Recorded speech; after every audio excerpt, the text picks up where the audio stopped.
Hello, thank you everyone for joining us. We appreciate your time today. We're here for a brief discussion on regulations and compliance and what companies can expect under the new Biden administration. Our guest, Mark Sabat, the Chief Executive Officer of Predictive Compliance, and Brian Hendricks, a partner with Hush Blackwell, are both going to be joining us today and providing insights on the upcoming compliance enforcement priorities and strategies. And we'll talk a little about what to expect, how COVID-19 can continue to be a factor, and what your priorities should be for 2021. With that, Mark, I will hand that off to you. Thanks very much, Heidi, and welcome, Brian. Nice to see you. Good to see you too, Mark. It's been a while. I know that everybody's interested in trying to figure out what's going on at MSHA, and I want Brian to address some of that right at the beginning. But before we go too far, I want to let everybody know that one of the questions we always get right at the beginning is, do we know who the new assistant secretary is going to be? And do we have one yet? The answer is we don't have one yet. And I have a couple of names of people who I guess are under consideration. I'm sure Brian has heard some stuff about it as well. But just as a historical fact, there has never, the earliest an assistant secretary has ever been appointed after a change of administration has been May. So if we were to get an assistant secretary anytime in the next 2 months, it would be record fast, which I know in government terms, that is record fast.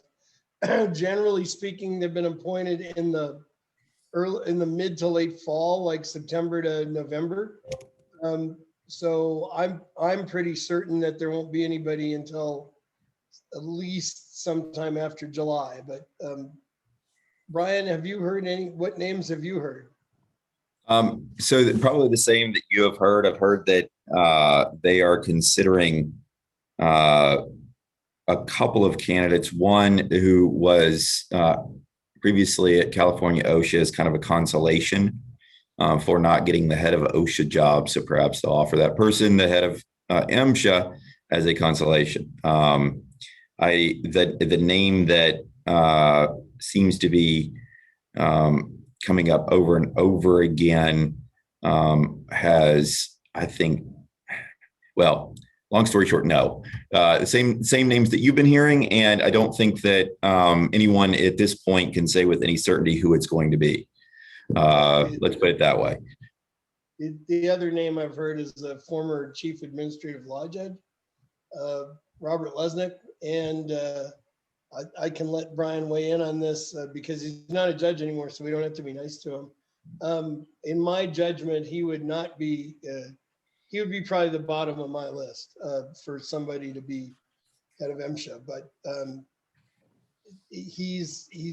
when he was the chief administrative law judge, he fairly openly displayed some issues where he was leaning against industry, I thought. And he's not a stupid guy, and I'd hate to see somebody with as much ability as he has with the position he's got in that job. We've had a couple like that in the past. So, you know, and the industry's always managed to muddle through, but that's where we are. Mark, you're on the short list, right? Oh, yeah, right. No. No, I think Judge Lesnick is the one that I keep hearing the most. I've heard a couple of former MSHA career folks who have since retired. Tony Opegard's name is always in the mix. I think the most credible right now is Lesnick. And I understand that the union is very much in support. The unions, plural, the mine workers are very much in support of Lesnick. I just agree with Mark that it's too early to say, and I wouldn't say that Lesnick is the candidate at this point. Yep. If I can remind everybody back to 2016 or 2017, the National Stone, Sand, and Gravel Association had a candidate named Ed Elliott, who I think most of us thought would be getting the job. All of the reports were that he was being well considered and he would be a good candidate and people really liked him and all of that kind of stuff. He's former safety director at Rogers Group. At the last minute, they nominated the guy we got, who's Dave Zeteslo. What I understand is that Dave Zeteslo was the National Mining Association's nominee. And he was the National Mining Association's nominee because Bob Murray, the late Bob Murray, was a large contributor to the Trump campaign and told NMA that that was who they would put forward as a nominee. And the fact is, for everybody who's listening, that really what's going on here is all about politics. And the question is going to be who has the kind of political support that is most valuable to the administration, right, in order to get this done. So if the administration thinks that union endorsements mean the most, that'll take precedence. If the administration thinks that for a whole lot of administrative reasons, appointing the head of Cal OSHA as the new head of MSHA would be, it gets them a political advantage. That's what it's going to be. So please don't anyone delude themselves into thinking it has to do with who would do the best job. It always has to do with politically who's gonna be the most expedient or beneficial to the administration in power. So that's how that always happens. I was just on a call a minute ago where people were talking about whether or not, just to switch the subject, unless you want to talk about this more, Brian. No, the only thing that I would add is more in the form of a question to you, Mark, is how much do you think it matters in terms of the direction the agency takes in their enforcement? You've been in this business longer than I have, and you've seen a lot of changes of administrations. And I can recall when the administration first changed, my first change of administration in DC, and I came into your office and asked you, okay, well, gosh, at that point it was, I think Bush. It was changing Clinton, Bush. And my question to you was, wow, is our practice going to change significantly? And your response to me was, nope. There'll be less regulation, same amount of enforcement, if not more enforcement. And I was skeptical at the time, but that was my experience. You were correct. And so I'd be curious to hear if you continue to think that is what we're likely to see with this change in political leadership. I think we're not likely to see a huge change in terms of enforcement. I will, by the way, for anybody who reads Coal Age, the latest Coal Age has an article that we did from Predictive Compliance examining all the last 20 years of enforcement statistics. I don't know if you read it, Brian, but I'll send it to you. Great, it really is. And so I'll send it to you. And if anybody else wants it, I'm more than happy to send it to them. Just ask Heidi or send me an email. My email's in the stuff here. But what it showed is that the amount of citations in the last 4 years, actually the last 3, because I'm just so far behind, we couldn't use 2020. But the amount of citations that were issued in the first 3 years of the Trump administration were actually larger. They actually grew during that period than under the Obama administration. So there was a steady decline in the number of citations being written, which far outstripped the decline in the number of mines. The number of coal mines has dropped to almost half. So when you take that into account, you got to account for that. But the number of citations has dropped faster than the number of mines since 2008, right after UBB. But they started bouncing back up again in 2017. Not by a lot, but they did. The big difference, I think, is here that generally Democratic administrations are more likely to want to promulgate rules than Republican administrations are. So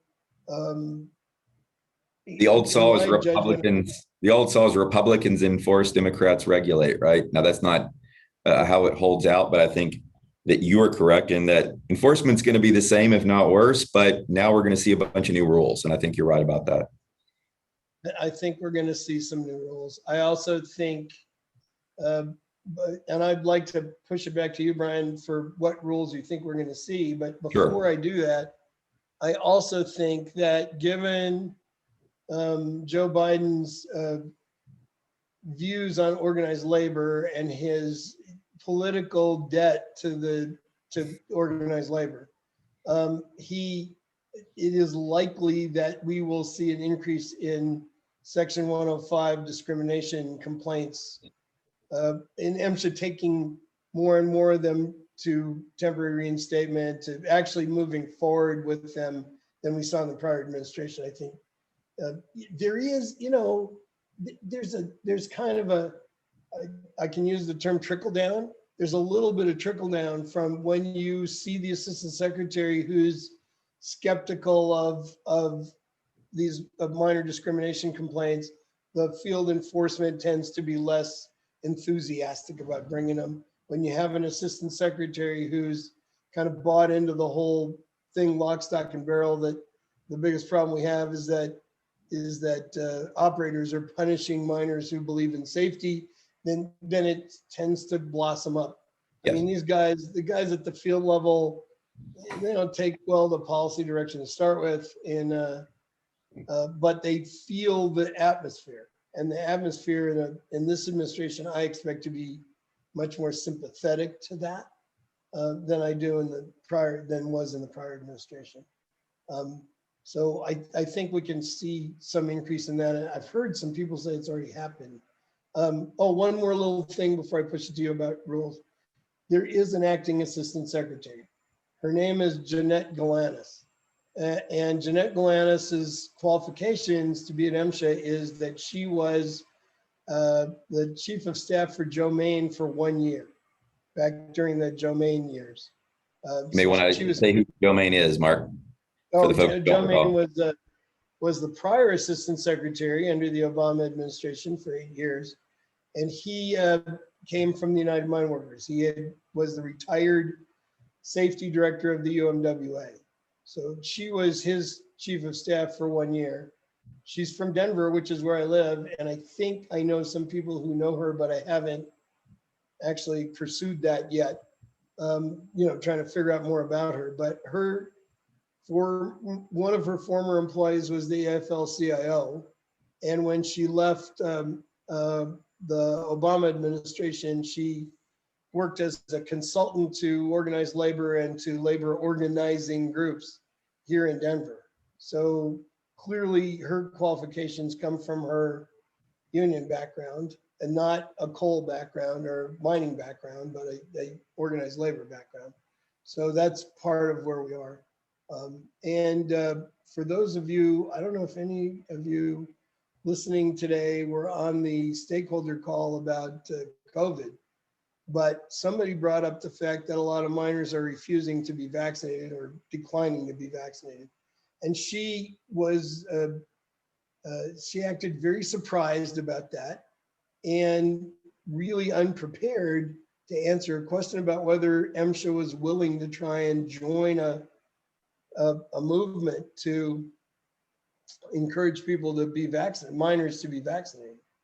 And my thought is that there was some speculation in the call I was on just a minute ago that she's kind of caught between a rock and a hard place. The unions want to see regulation of operators about COVID, but are reticent to push their members to do anything because their view always has been that management is responsible for all of this. And no individual employers should be held accountable for any of their own actions. So she seemed completely unprepared and totally surprised by the fact that there's a fairly higher than otherwise in the normal population rate of vaccine rejection in the mining community. So I think that's an example of what we're going to be dealing with for the next 4 years at least. Brian, if you can want to talk about what might be coming down at us. Sure. And to start, let's just stick with COVID for a second. The big question right now is whether OSHA and MSHA will issue an emergency temporary standard on COVID. And I agree with Mark. I think that it is very unlikely at this point in the short term we'll see an emergency temporary standard on COVID from MSHA. The tea leaves are a little bit harder to read on the OSHA side. My understanding is that there is an emergency temporary standard that has been drafted by OSHA that is awaiting review or is being reviewed by the White House, and that we may see that in the next week or two. I think that that would be ill-timed. I think it would be a mistake by OSHA to go that route, but I haven't seen the rule and don't know what it looks like. The concern there is it will look more like the California emergency temporary standard or rather than the Virginia standard. For MSHA, though, I think that the current leadership at MSHA, which is one political appointee and Pat Sylvie, I think that, and I don't mean that in a bad way. Pat is knows MSHA inside and out. I think their inclination at this point is that the industry has handled the pandemic well, that there isn't a need for an emergency temporary standard, and that an emergency temporary standard at this point would be very difficult to implement given the differences in the types of mines that MSHA has authority to regulate. The concerns of a large copper mine with regard to COVID and the pandemic are different than the concerns from an underground coal mine. And the way that they deal with those concerns differ quite a lot, or mitigate the risk associated with the pandemic. Most importantly, and this is, I think, literally the reason that MSHA believes this, I hope it is at least, is that the industry has done a fantastic job of dealing with the pandemic. They were quick to react to it. They were quick to implement the measures and to follow CDC guidance. And consequently, the problems that we've had, I believe, have been fairly limited as compared certainly to other industries. So there's also, I've talked to several inspectors about this. They have no desire to be public health officials. I believe that the inspector at MSHA's inspector does not want to be in the business of enforcing pandemic related rules any more than they absolutely have to. So I don't think we'll see that rule out of MSHA in the short term. They may be forced by the administration to issue one, or the new leader at MSHA, the new leader of MSHA may come in with the idea of promulgating that rule, an emergency temporary standard. But at least in the next several weeks, I don't expect to see one. I do expect to see in the next year a silica rule. I think that everybody believes that that is likely, and that we're likely to see that as one of the first significant regulatory actions taken by the new leadership at MSHA, regardless of who that is. A rule's been written, it is there. There are any number of considerations for what that rule will look like, but I think it is very safe to assume that we're going to see MSHA promulgate a silica rule, and the Pell for exposure is going to be set at 50. I don't know if they're going to adopt an action level. I don't know if they're going to take a table 1 approach like OSHA has taken with its silica rule. But my guess, if I had to bet, I would bet on a silica rule within the first year and a half of the administration. Mark, do you want to say something about silica and health? The only thing I want to say about silica rule is I think that's right on. I think that's exactly where we stand now. People are anticipating that rule. And the issue of a table 1, I think, is going to be super important. And importantly for us, MSHA, unlike OSHA, MSHA has never allowed PPE as a means of compliance. And you have to go, even for noise and noise especially, you have to go through a whole process to get, you have to exhaust all your engineering control options before MSHA will certify that you can use PPE to achieve what you need to achieve. So I think table 1 is going to be extraordinarily important. And I think the one thing I will urge, which I've urged for years and years and years and years, is, okay, so your local Stone Association is going to comment, and the NSSGA is going to comment, and the National Mining Association is going to comment. I urge you all to read the rule, and even if it means copying some of your state association's comments, sending your own comments in. It really, these agencies often say, well, we got 800 comments on this and we only got 4 comments on that. Well, the 800 comments were from members of some organization, right, that copied the same one and sent in a pre-printed postcard. And the 4 comments on the industry side were one from NMA and one from NSSGA. So you're really talking about comments on behalf of thousands of operators.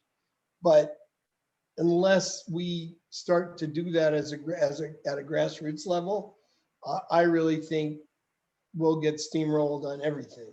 And it will hurt our chances of challenging the rule if we need to challenge it down the road. So it's just my exhortation to get involved in this and not rely. Love your associations, do stuff, join them, be active, but also do your own thing. That's right. And there doesn't need to be anything special about the comments. There's no special form. It simply is a letter in the form of a comment to MSHA about what you see in the rule that is good or bad or both. Right. So there isn't any magic to these comments. If you have a concern about a proposed rule, raise that concern, comment on that concern. So I think is first and foremost. Go ahead, Mark. I know we don't have a whole lot of time, but Brian, I know that this administration started to explore a rule about powered haulage. Yes, that's where I was. It didn't get done. And that's probably the worst news of all, is that the process has started and now these new guys got it. So I'm curious what you know or have heard about where the agency might go on powered haulage. I was surprised they didn't get the powered haulage rule out before the administration changed, because I know that they were very far along with that rule. In that I think they would have had a fair amount, depending on what the rule looked like, of buy-in from the industry on that rule. To the extent that the new administration sees it as tainted by the prior administration is not going too far, I think they'll pull back and reprioritize. I don't think they will share the same priorities or see powered haulage as a priority, at quite like Zatozalo did. Zatozalo truly believed that with enough technology, that all of these powered haulage accidents should be prevented with technology. And I think that it was an eye-opening experience for the agency as they considered the issues or the problems that they were trying to address, to realize that while technology can certainly take us farther than we've come, that it was not simply a fix that would apply across the board in a simple way. It was going to be difficult, time-consuming, and quite varied in the application to get what it was that the agency wanted there.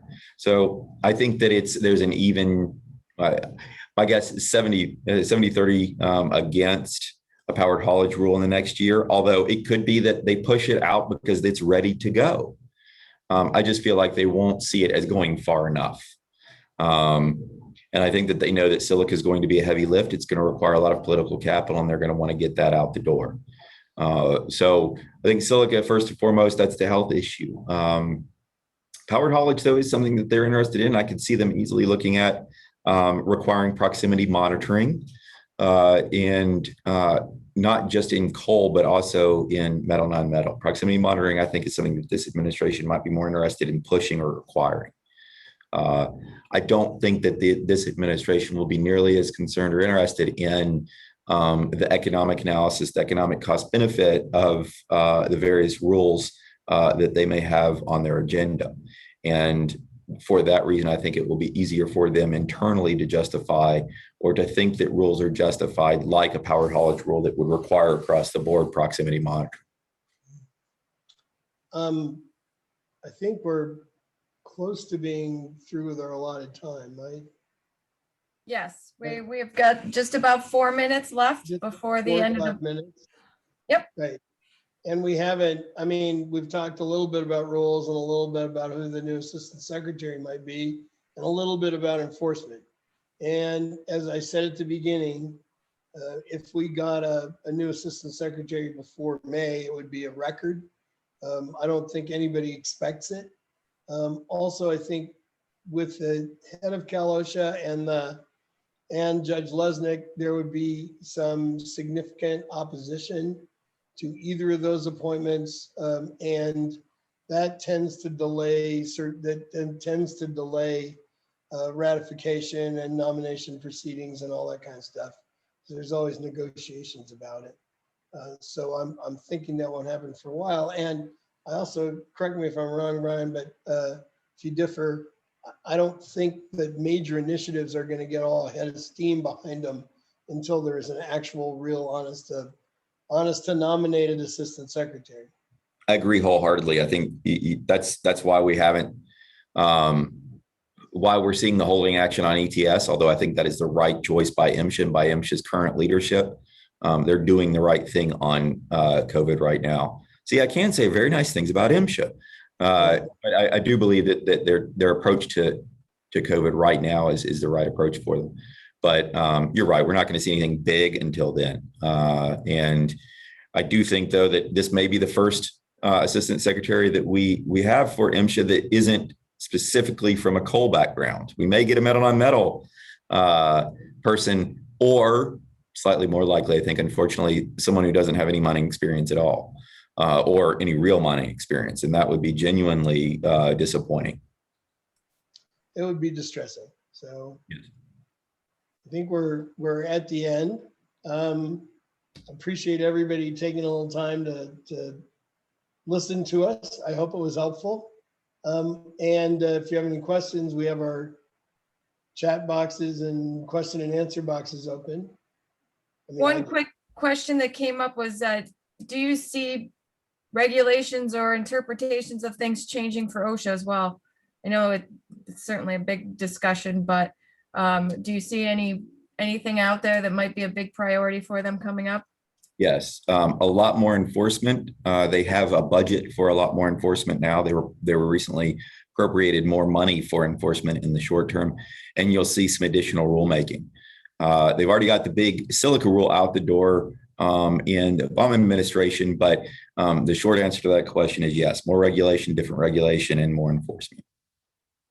Right. I also think you need to watch the DOL space, because joint employer and all the issues of who's the real employer and how much company responsibility, how deep into company structures people are going to reach for remedies is going to go back to what we had under the under the Obama administration. They're going to look farther and deeper into corporate structures for responsibility.